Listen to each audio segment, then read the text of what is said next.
Hey guys, it's Miss Hans. We are going to begin a new reading workshop lesson. And today I'm using my iPad so I can show you how to mark up a text. So the last time we were together, we were launching a research project by first gathering our sources on our topic, which is the American Revolution, to preview. We chose the book that would give us an overview of what we're researching. And we started to begin thinking of subtopics that would appear frequently or a lot of times. Today we're moving on to something new. We are going to begin identifying text structure to help us determine what's important, to help us think about what is important. Let's give it a go.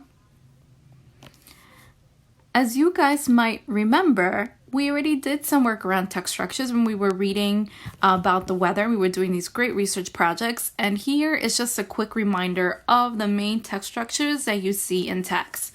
We have problem and solution. We have cause and effect.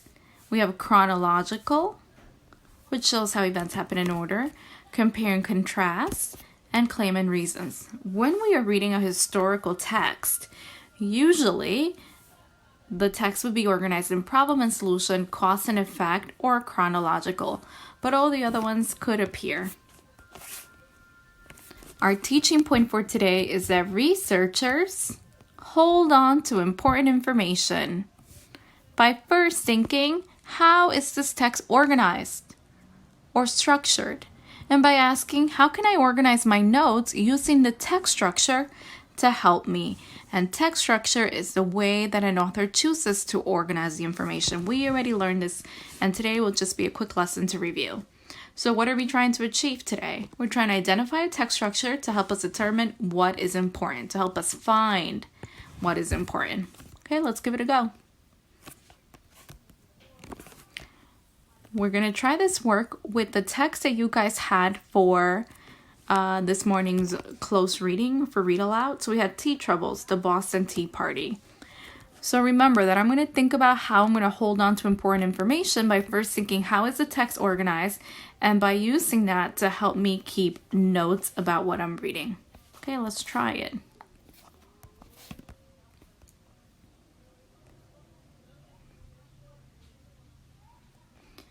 Tea, anyone?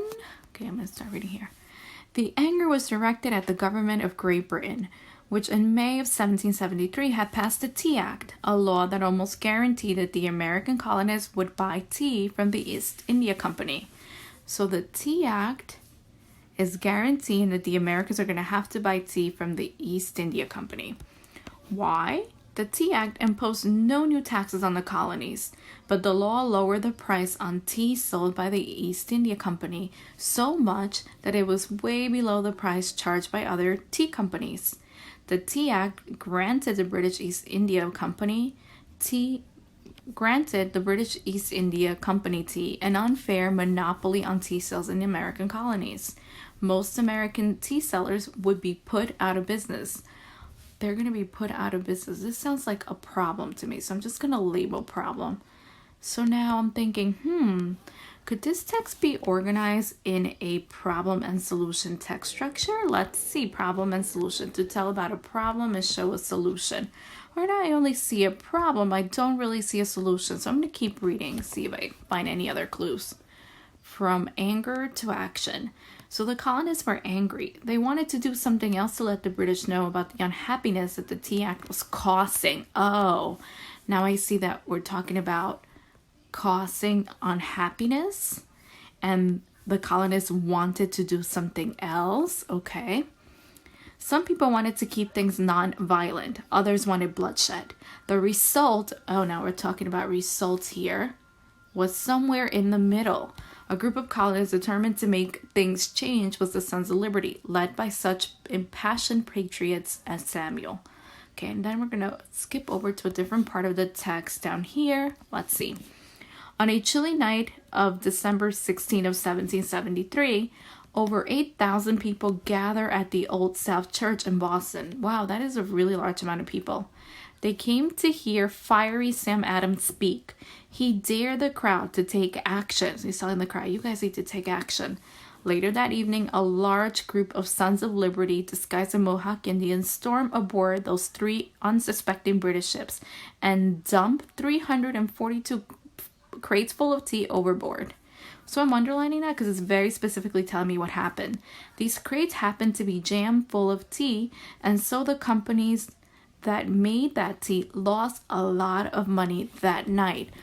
Wait a second. So first I thought, maybe this text is organized in a problem and solution text structure, but now I see that we got some of the reasons, right? Some of the reasons why the colonists were so upset, and then what happens as a result of that.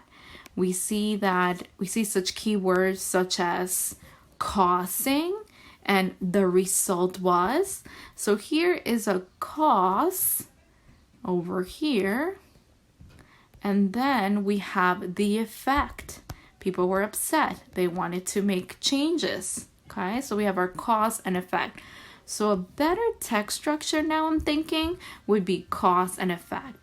And I'm going to organize my notes to look like this.